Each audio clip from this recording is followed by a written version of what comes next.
Om Namo Bhagavate Vasudevaya.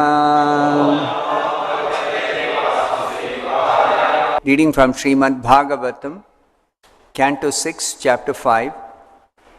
Chapter 5 is entitled Narada Muni cursed by Prajapati Daksha. Today we will be discussing text number 18. Aishwaram Shastramusrujya Bandhamokshanudarshanam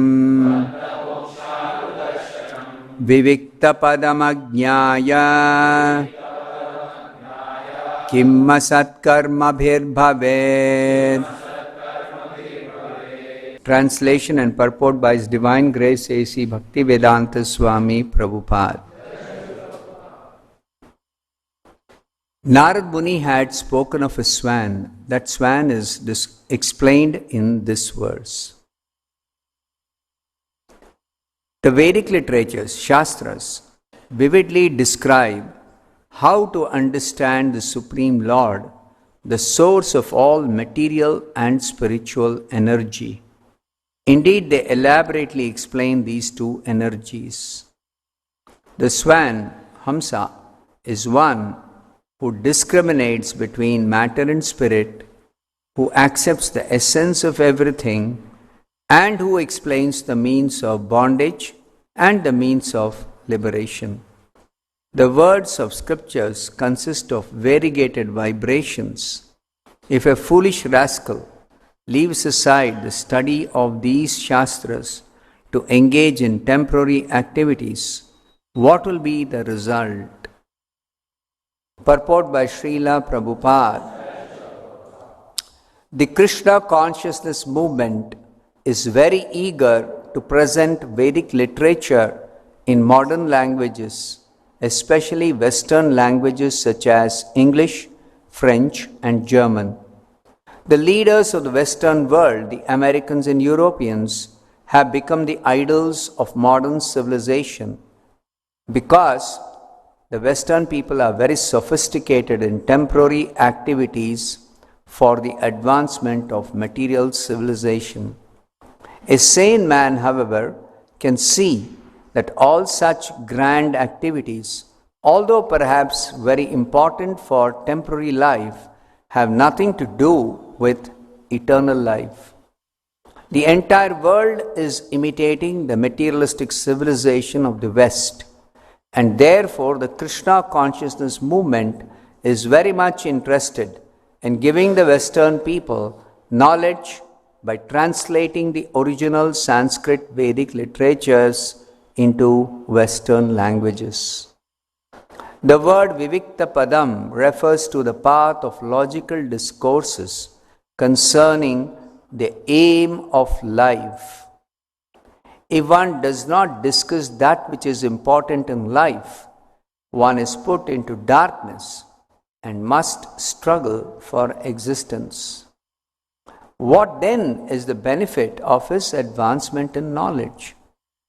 The people of the West are seeing their students becoming hippies, despite gorgeous arrangements for university education. The Krishna consciousness movement, however, is trying to convert misguided, drug-addicted students to the service of Krishna and engage them in the best welfare activities for human society. Thus ends the Bhaktivedanta purport. This section of the Bhagavatam is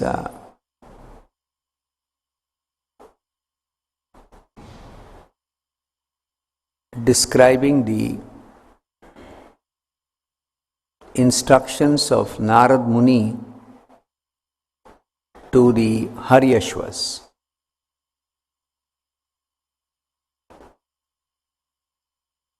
The Haryashvas are sons of Prajapati Daksha. Prajapati Daksha, as the Prajapati, he begot 10,000 sons in the womb of his wife, Panchajani. And Prajapati Daksha's work is to increase the population, to populate the universe with different varieties of living beings. So he wanted his sons to beget children further. So in order to beget good children, they were sent for performing some tapasya. So they went to a great place of pilgrimage where many sages and others advanced in spiritual consciousness live. And in that holy place, they became purified by regularly taking bath in the holy water and performing the austerities for controlling their senses and mind. So, by becoming purified, it is described here that they became inclined towards the activities of Paramahamsas.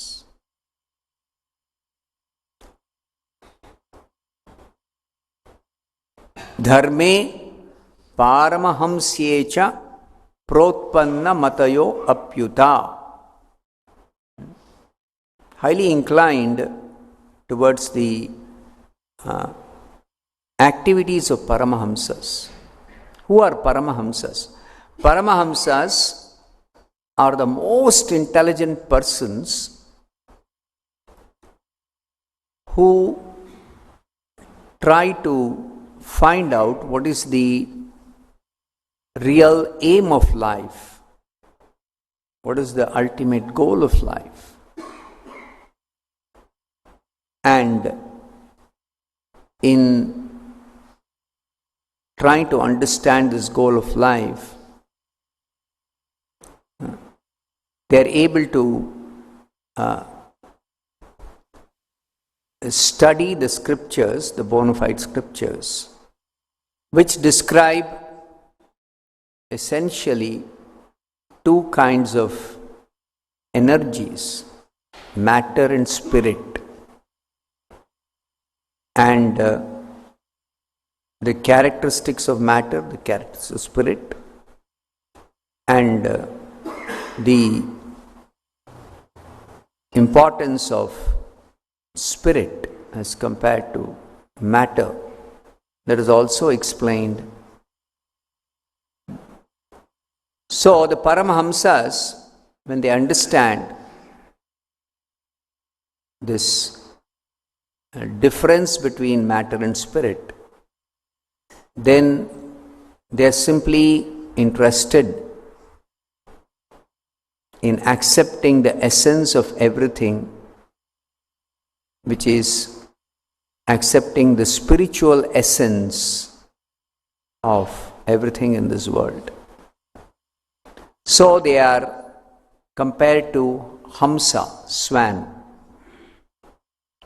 Swan has got, it's a particular type of bird which has got a very interesting characteristic.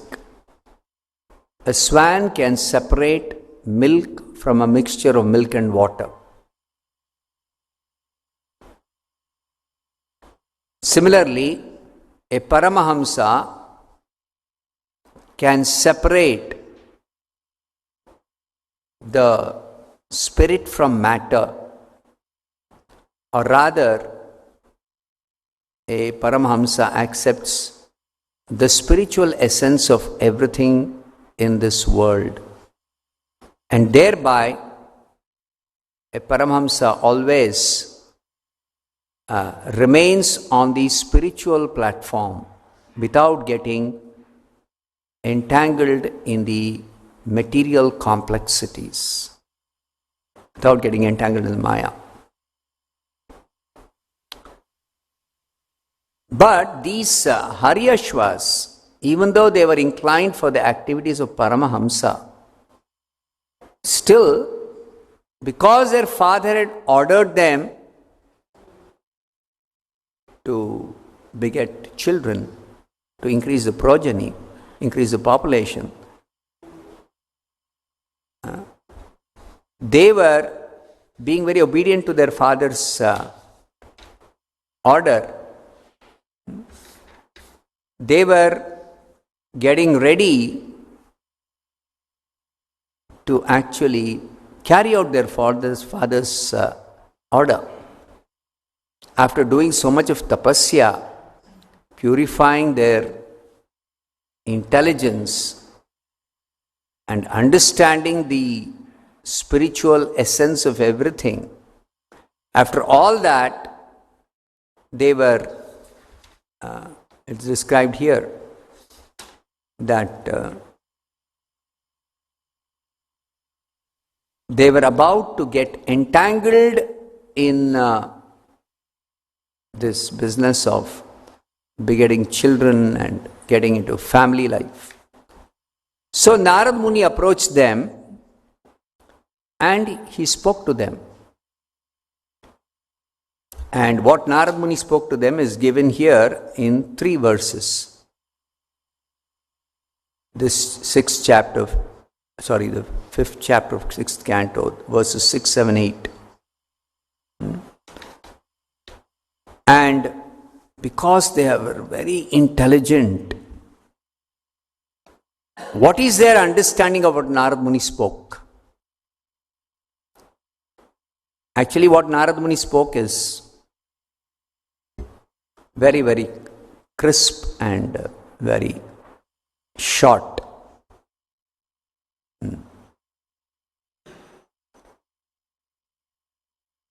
He just said, you have not seen the extremities of the earth. There is a kingdom where only one man lives and where there is a hole from which, having entered, no one emerges. A woman there who is extremely unchaste adorns herself with various attractive dresses, and the man who lives there is her husband. In that kingdom there is a river flowing in both directions, a wonderful home made of 25 materials, a swan that vibrates various sounds, and an automatically revolving object made of sharp razors and thunderbolts. You have not seen all this, and therefore you are inexperienced boys without advanced knowledge. How then will you create progeny? This is what Narada Muni said.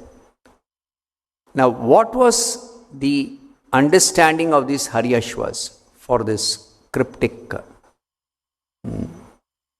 statements of Narada?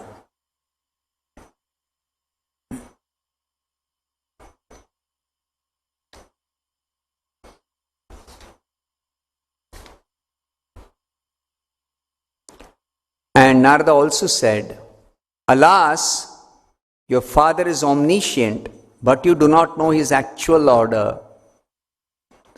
Without knowing the actual purpose of your father, how will you create progeny? This is what Narada Muni told. Then, Srila Shukadeva Goswami, who is speaking to Parikshit, describing this whole incident, Shukadeva Goswami says, hearing these enigmatic words of Narada Muni, enigmatic means very difficult to understand the meaning. It's not straightforward way of understanding. It can mean different things. Obviously, many similes or metaphors have been used. So, hearing these enigmatic words of Narada Muni, the Haryashvas considered them with their natural intelligence without help from others. Because they were intelligent and they had purified their existence by performing tapasya in a holy place. The influence of the holy place, the result of their austerities, and Narada Muni actually instructing them they considered his words and with their natural intelligence, without help from others, what was their understanding? That is described in verses 11 up to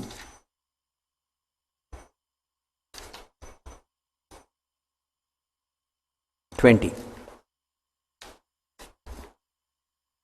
Basically, Shukadeva Goswami is explaining to Parikshit Maharaj what was it that Narada Muni was trying to communicate to these Haryashvas.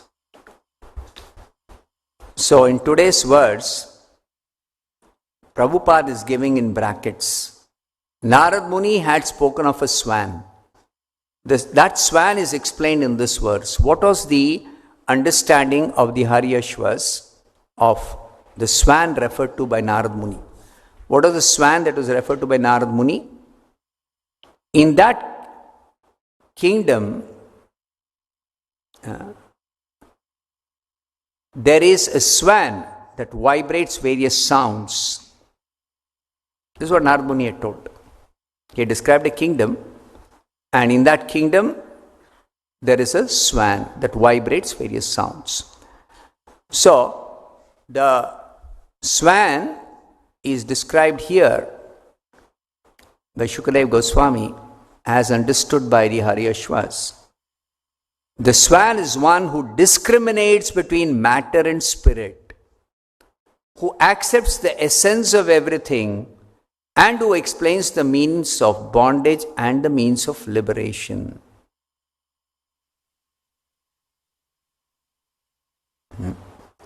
So when it is said the swan vibrates various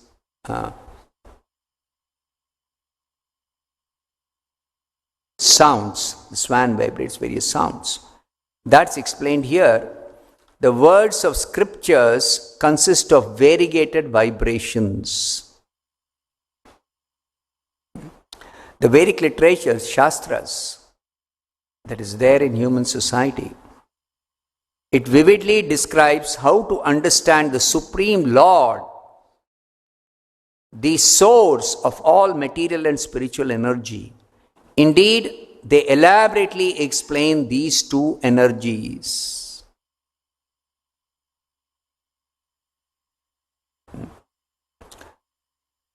And the intelligent person who properly studies the scriptures and understands them properly will be able to discriminate after understanding what is matter and what is spirit, will be able to discriminate between matter and spirit.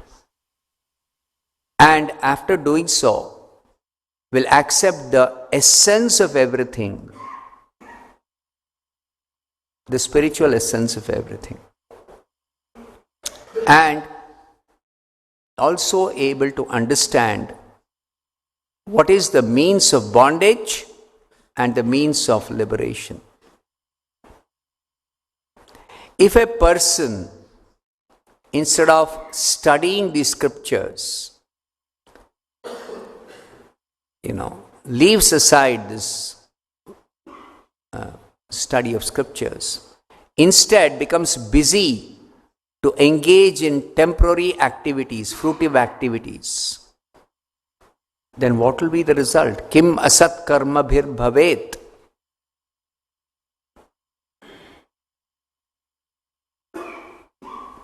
So, Srila Prabhupada in the purport says, he begins his purport by telling, the Krishna consciousness movement is very eager to present Vedic literature in modern languages, especially Western languages such as English, French and German. Why is he telling this? Because for the whole world, these particular countries have become the role model that everybody imitates them, while they have become busy in advancement of material civilization, using all their intelligence how to exploit the resources of material nature for sense gratification.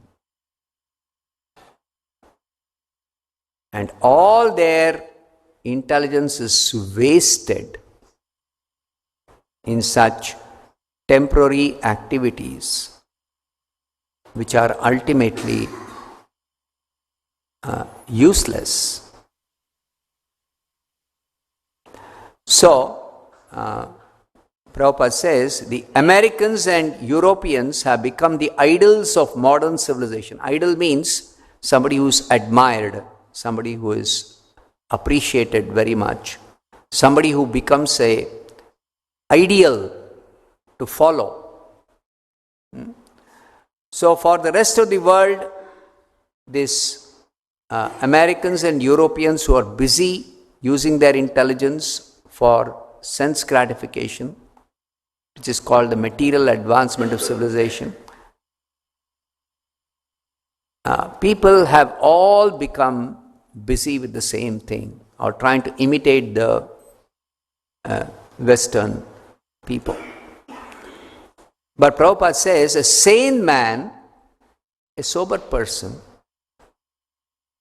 can see that all such grand activities have nothing to do with eternal life. This is the most important understanding we get from the scriptures. That's in fact the ABC of spiritual understanding, of spiritual life, or the Vedic literature. That we are spirit, soul, we are eternal, we are not the body. So we don't die. This basic understanding is very clearly given in the Bhagavad Gita, which contains the essence of all Vedic wisdom. Now the Vedas, because the Vedas contain all kinds of knowledge, varieties of knowledge. So, the Vedas have so many different subject matters, but most of the subjects in the original Vedas are pertaining to a section of the Vedas called Karma Kanda.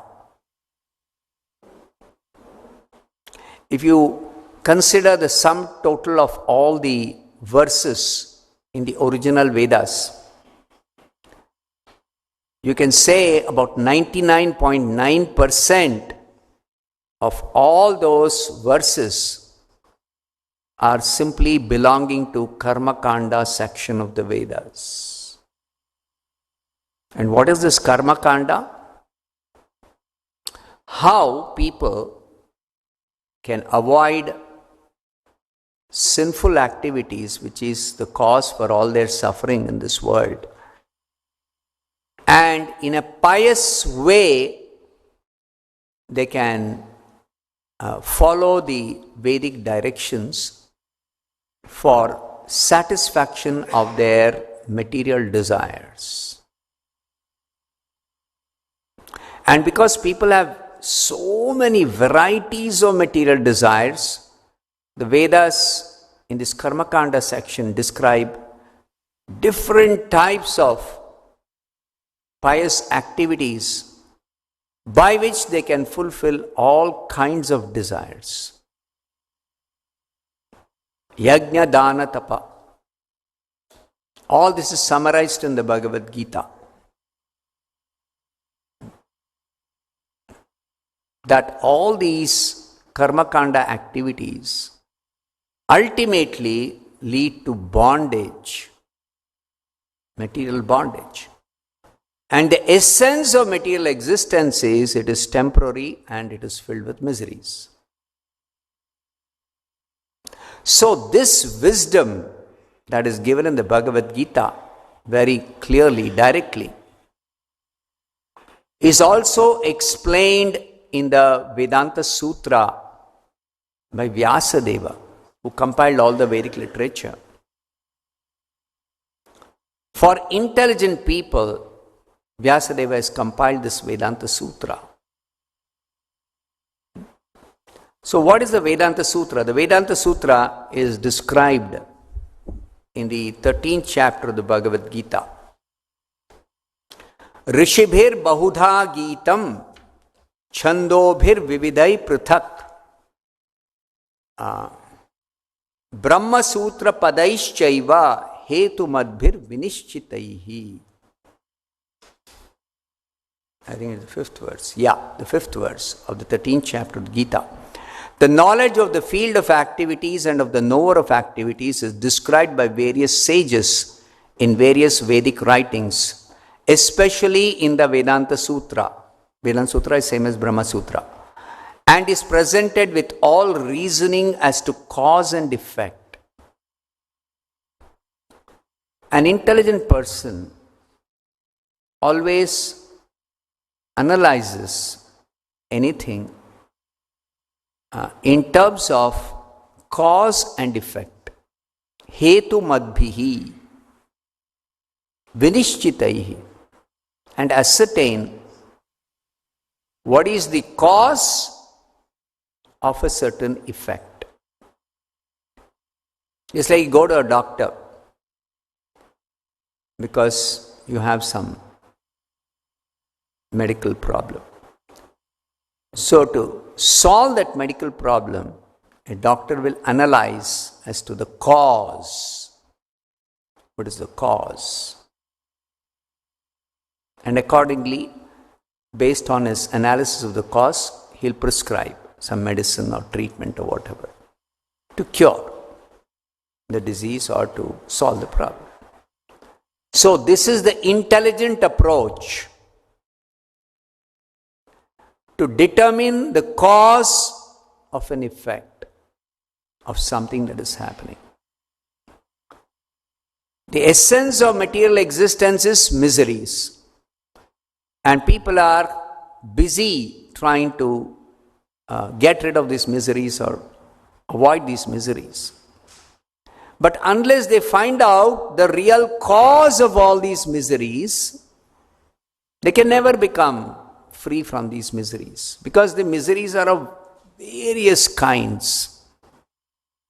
That also has been very clearly explained in our scriptures. Adhibhautika, Adhyatmika, Adhidaivika. And in Bhagavatam, in one term, this is completely summarized. Tapatraya. The second verse, in the opening of the Bhagavatam. Tapatrayonmoolanam. What is the Bhagavatam? Bhagavatam is actually giving the essence of Vedic wisdom, which is also there in the Bhagavad Gita. But Bhagavatam is explaining elaborately this essence. This essence of Vedic wisdom.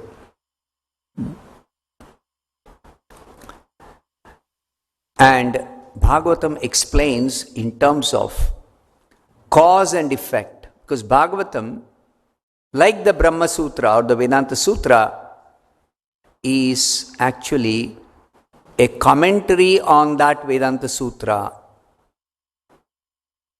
Because just like the instruction by Narada Muni to this most intelligent Paramahamsa level of intelligence of these Haryashvas, Narada Muni in 3 verses explained. He spoke whatever he had to speak to direct the Haryashvas towards the absolute truth and not get entangled in some material inferior activities. But to explain these words of Narada Muni, Shukadeva Goswami is elaborating. Similarly, in the Vedanta Sutra, Srila Vyasadeva has given in form of sutras, codes, very cryptic way. Atato brahma jignasa, janmadyasya shastra yonitvat. Like this, so many sutras he has given. 525 sutras, that's all. The absolute truth is explained, is described in 525 sutras. Absolute truth being the sum total of everything in existence. So that is very, very concisely explained with all, as it said by Krishna here, with all reasoning as to cause and effect. So Prabhupada says here, the word Vivikta Padam refers to the path of logical discourses concerning the aim of life. So the Shastra, the Vedic literature, particularly refers to the Vedanta literature, the Vedanta scriptures. Vedanta means the conclusion of the Vedas. What is the conclusion of the Vedas?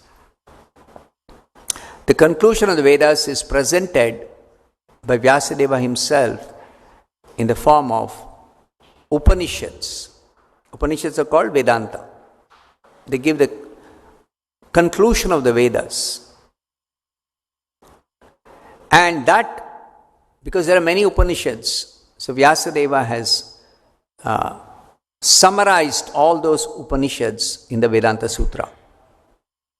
But the Vedanta Sutra is very difficult to understand, even for learned scholars. So Vyasadeva himself has explained those Vedanta Sutras in the Srimad Bhagavatam. But Bhagavatam is not just explaining those Vedanta Sutras. It is a presentation, which is a very interesting presentation, in which the Vedanta Sutras are explained with reference to some historical incidents, ancient historical incidents. These historical incidents are in relationship with the Supreme Personality of Godhead, Krishna. Because Krishna is the absolute truth. Krishna is the spiritual essence of everything. Krishna is the ultimate reality. Therefore, Vyasadeva simply describes Krishna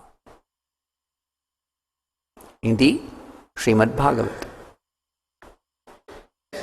So, Srila Bhaktivedanta Thakur describes this Bhagavatam scripture as Krishna Samhita.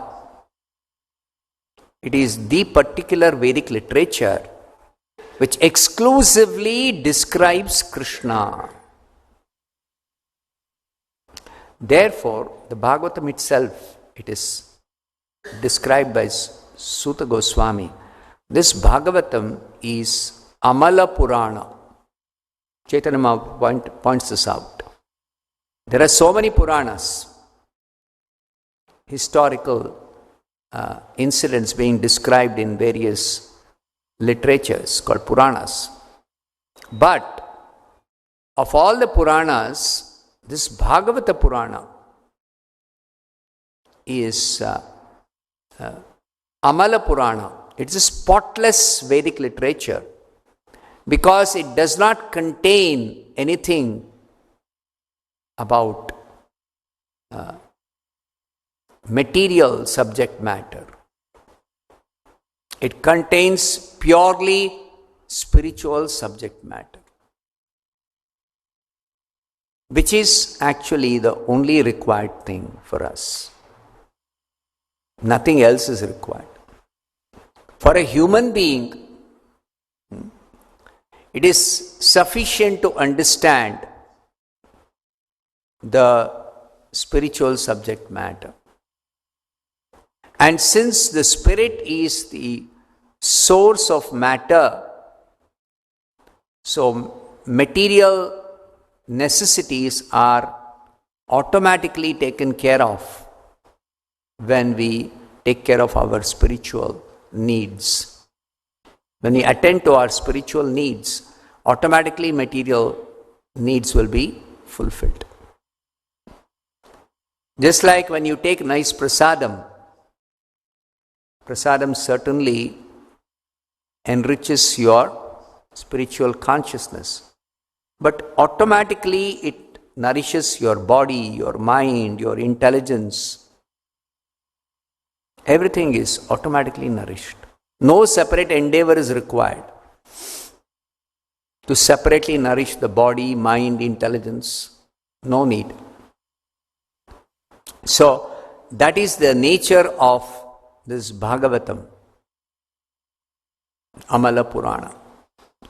So, this Bhagavatam describes Krishna, who is the spiritual essence of everything, who is the ultimate goal of life. Even that is explained briefly in the Bhagavad Gita. Vedaisya sarvair ahameva vedyam. From all the Vedas, I am to be known, Krishna says. And Krishna can be known only by bhakti. Bhaktya mam abhijanati yavan yaschasmi tattvataha.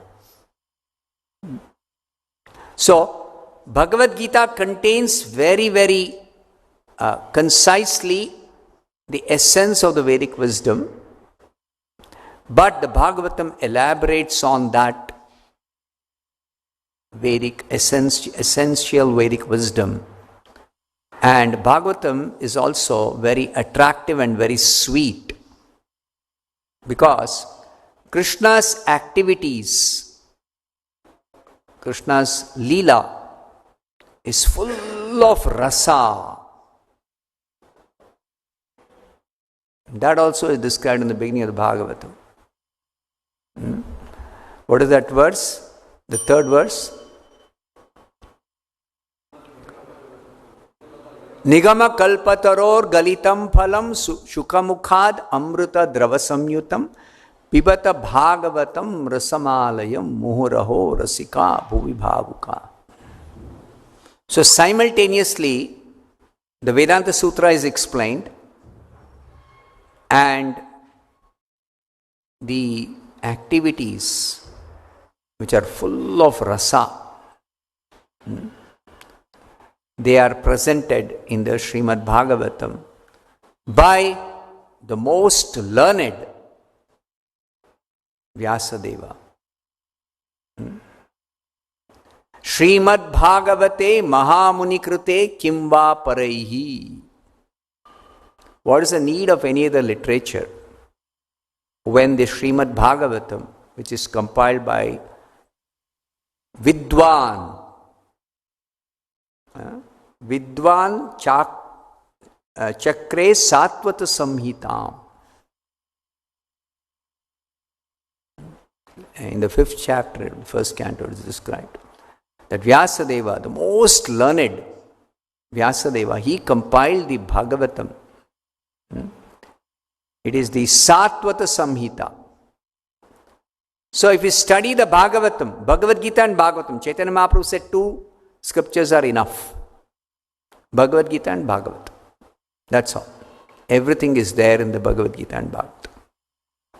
So Bhagavad Gita is a preliminary study of the Bhagavatam, but Bhagavatam contains the details, elaborately explained, with all reasoning as to cause and effect, as well as the wonderful activities of Krishna which are full of rasa. That is also presented very nicely by Vyasadeva.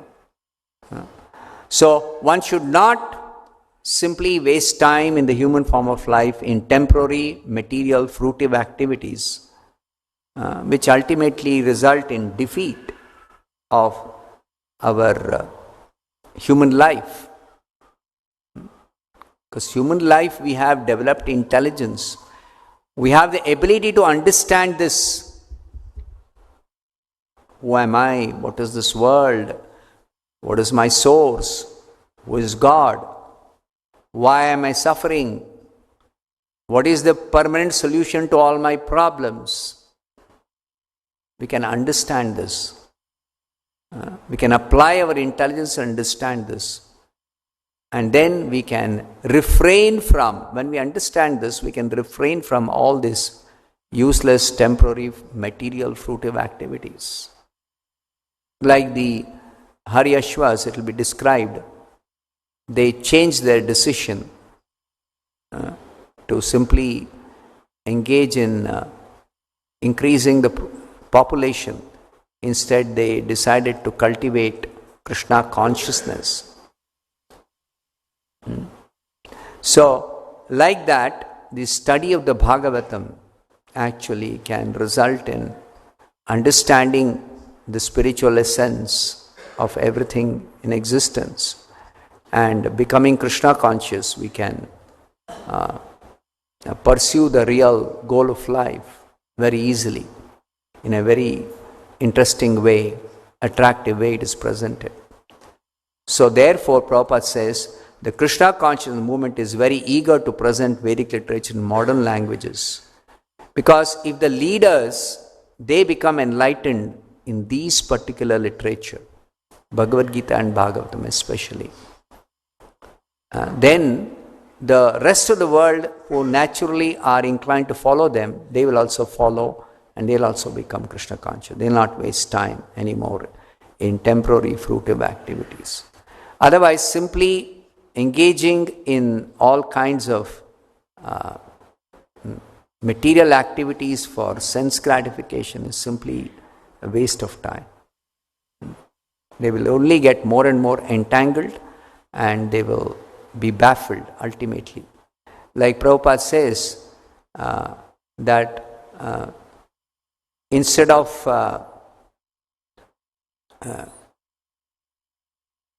the